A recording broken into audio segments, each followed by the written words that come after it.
সংসদে পাছ কৰা কঠোৰ প্ৰশ্নকাকত লীক বিৰোধী বিধেয়ক সম্পৰ্কে।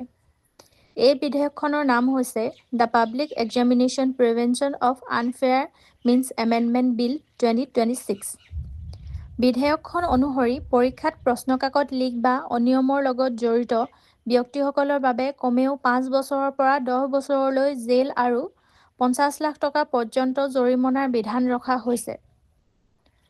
সংগঠিত অপৰাধৰ ক্ষেত্ৰত বিধেয়কখনে কমেও 7 বছৰৰ পৰা আজীৱন কাৰাদণ্ড আৰু 10 কোটি টকা পৰ্যন্ত জৰিমনাৰ প্ৰস্তাৱ আগবঢ়াইছে।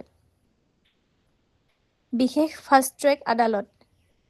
প্ৰস্তাৱিত আইনখনৰ অধীনত হোৱা অপৰাধসমূহৰ বিচাৰৰ বাবে যিকোনো ছেছন কোৰ্টক বিশেষ ফাষ্ট-ট্ৰেক আদালত হিচাপে নিৰ্ধাৰণ কৰিবলৈ সকলো ৰাজ্য চৰকাৰ আৰু কেন্দ্ৰীয় শাসিত অঞ্চলৰ প্ৰশাসনক এই বিধেয়কখনে ক্ষমতা প্ৰদান কৰে।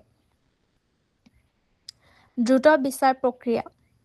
এই আদালতসমূহৰ কাৰ্যসূচী দিনটোৰ ভিত্তিত অব্যাহত থাকিব আৰু চাৰ্জশ্বীট দাখিল কৰা তাৰিখৰ পৰা 3 মাহৰ ভিতৰত বিচাৰ সম্পূৰ্ণ কৰা হ'ব।